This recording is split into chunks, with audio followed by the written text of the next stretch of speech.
It's KRAUT Bowl week and the start of district play. Hello, everybody. Terry Bennett here on the Muenste Football Show, right here on L4 Media and S2S Sports, as we've got the annual KRAUT Bowl between Muenste and Lindsay this week, and it's going to be a fun one, but also it's the start of district play between, I think, two of the teams out of like three or four, really three that are going to be playing for the state champion or state district, we hope, but playing for the district championship this year. So not only is it the KRAUT Bowl, but this is a really big game. And this is a really big game to start 8-2A Division II play off with. Lindsay on the year, they're 4-1. Their only loss was a 34-27 matchup against Leonard a couple weeks ago.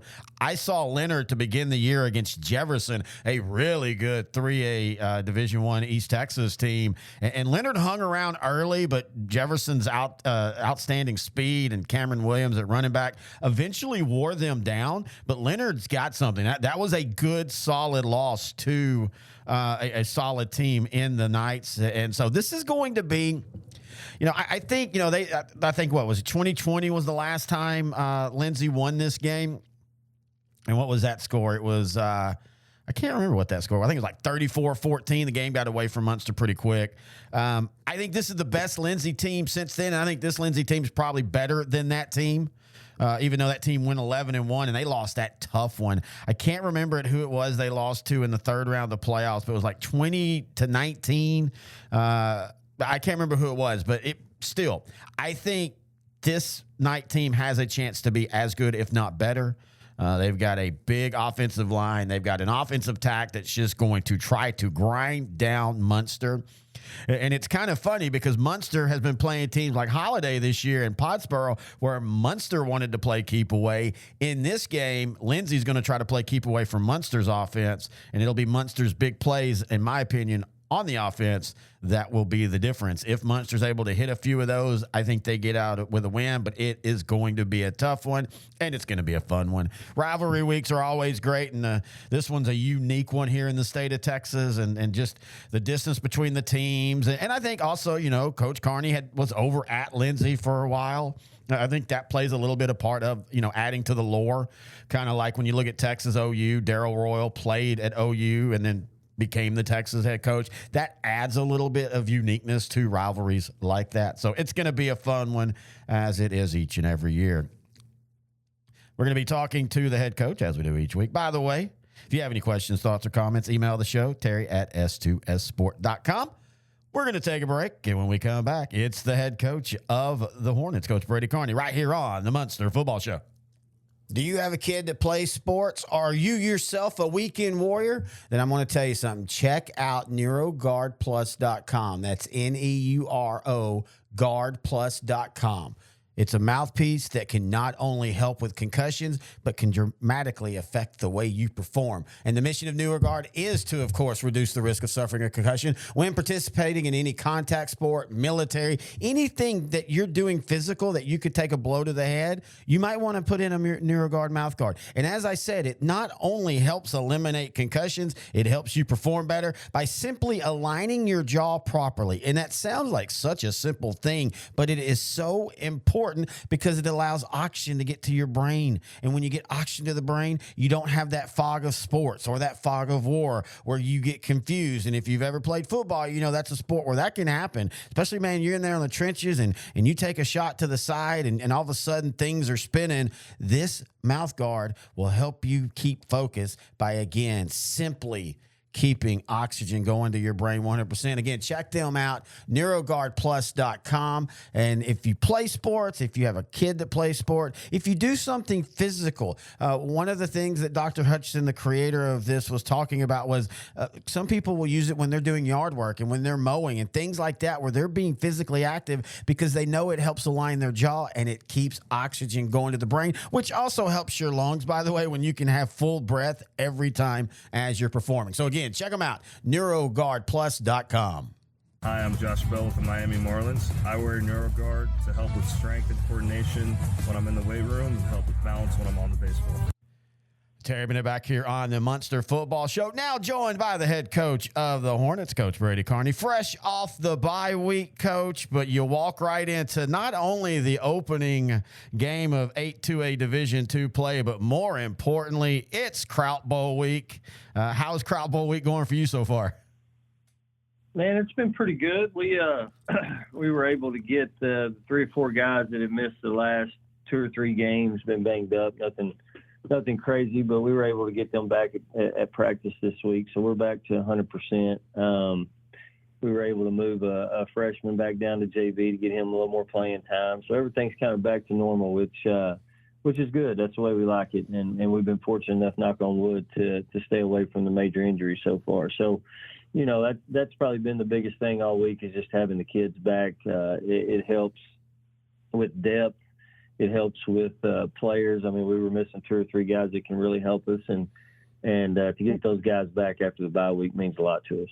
All right, before we get into the surroundings and trappings of KRAUT Bowl, let's just talk about the game. You're on the road this year to Lindsay, a team that so far is started out the year really good, 4-1, 1 loss to Leonard, who their only loss is to a really good 3A Jefferson team. What do you see on the tape when you see the Knights?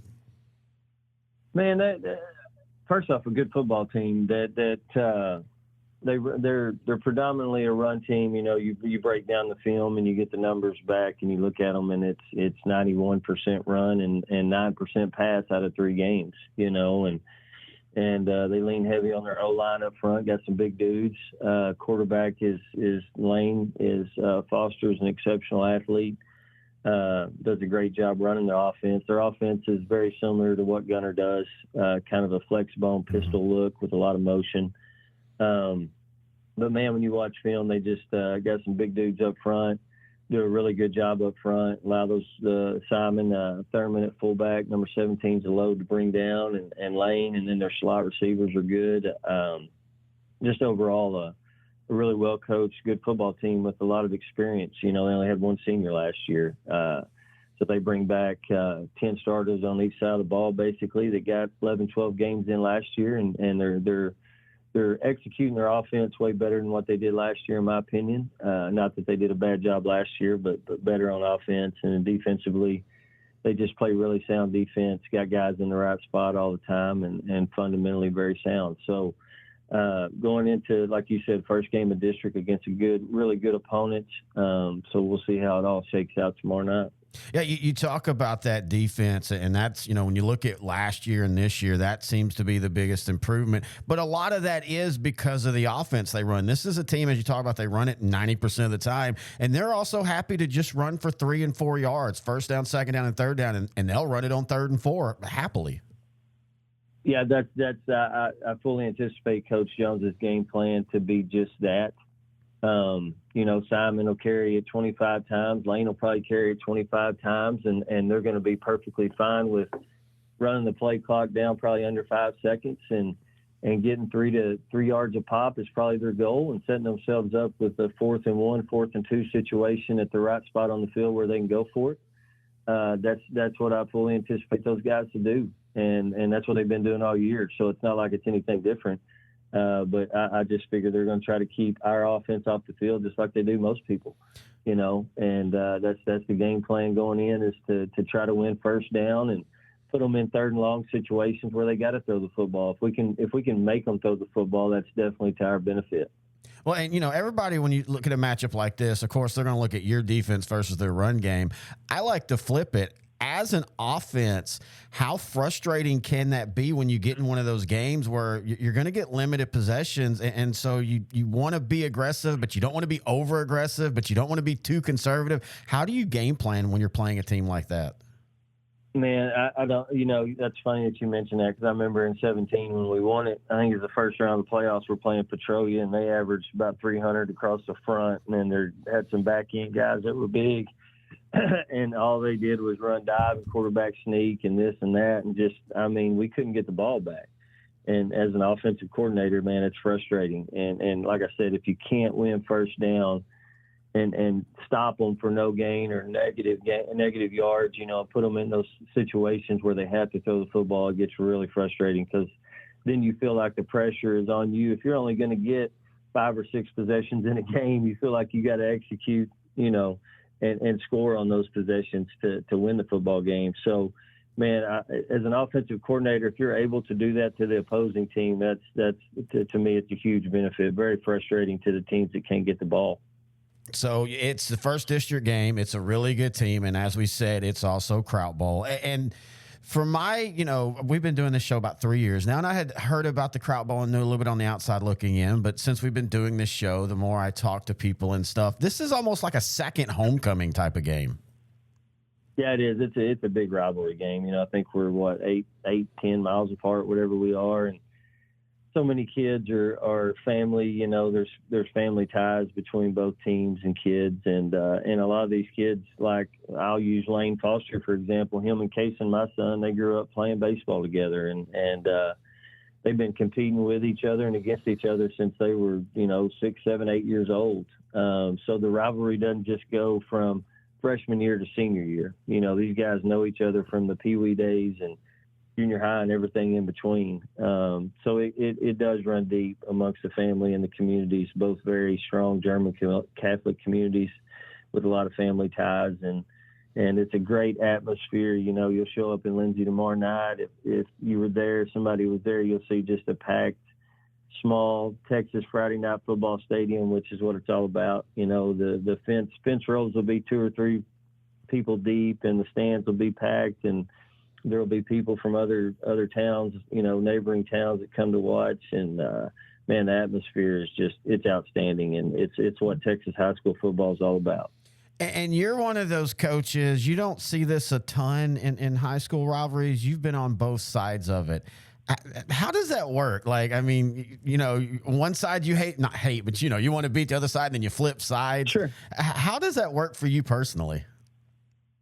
Well, I mean, I'll say this: both communities are outstanding. My time in Lindsay, I spent 4 years there, and it was tremendous. I had great athletes. We won a state championship in track my last year there on the boys' side, and had some good athletes that ran for me. They also played football, and we had a lot of success. And the parents and everybody in the community treated me great. And like you said, then you flip over, and I've been in Muenste, and this has been our home now for 16 years, and my kids have grown up here. So I'm Muenste through and through now. So it's one of those things where you don't really look back. It's all about us trying to win the football game, and I like I said, my time in both towns were tremendous, and I respect both of them tremendously. And no hard feelings towards anybody, but the Muenste Hornets are looking to get their first win in district, and that's the main priority. One game at a time, whether it's Lindsay or Collinsville, we got to go out and take care of business. Well, and again,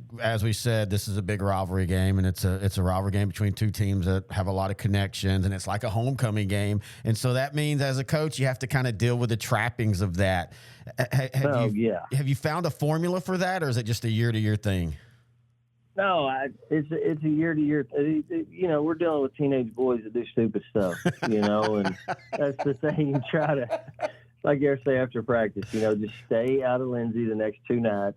Stay off the chat. Stay off the, just shut up and get ready to play football. But there's always these, it's just whether I got a call a couple weeks ago and there was horse apples all over the practice field in Lindsay, So the Muenste kids are the ones blamed for that. And then I show up here Saturday morning, there's a recliner on my 50-yard line of my football field, and it's just the shenanigans that go on with it. And you try to get away from those as much as you can, just stay focused on the game, and you'll see it tomorrow night. All the kids put so much pressure on themselves. There'll be some turnovers in the first quarter, and there'll be some things that aren't, that we don't do and they don't do, but yet somebody's going to make some mistakes because they feel that pressure, and it's unfortunate because they're teenagers and there's no pressure. It's just going to play a football game and try to win. But it's funny, the pressure that the kids do put on themselves just to, each team wants to win and so the community can have that pride for a year, and say that they were the KRAUT Bowl champions for a year. But it's a great week. And like you said, we just got to stay away and stay focused on football.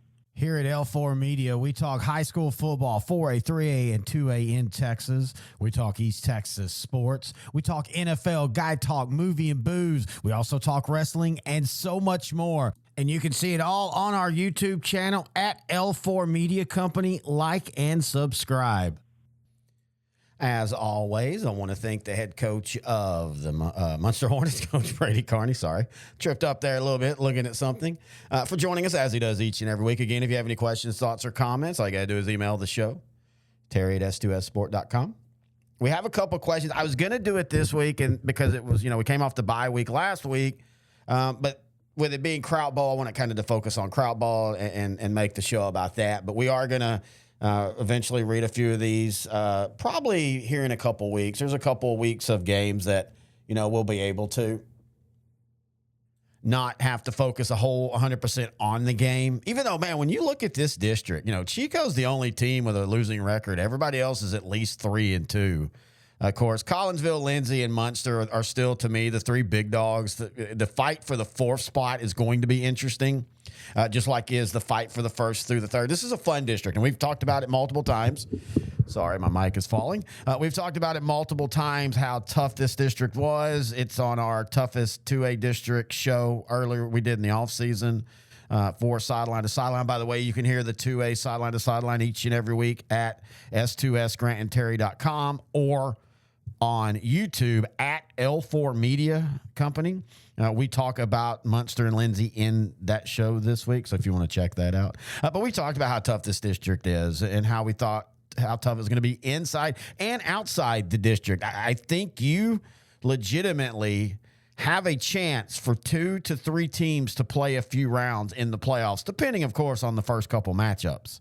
And that's why seeding is, people talk all the time now with 4 teams in the playoffs. Oh, district champions don't matter. It does. Seeding is still so important, especially when you're in a region as tough as this one's going to be. Seeding is very important. You always want to face the toughest game at the end. Push it as far as you can. Get through the first 2 or 3 rounds against teams that you can beat. Then you start worrying about those 50-50 games.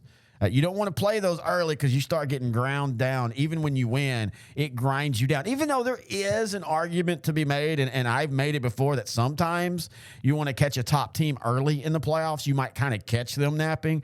But consistently, the better seeds usually go further, not just because they're the better team, but because their draw is a little bit easier.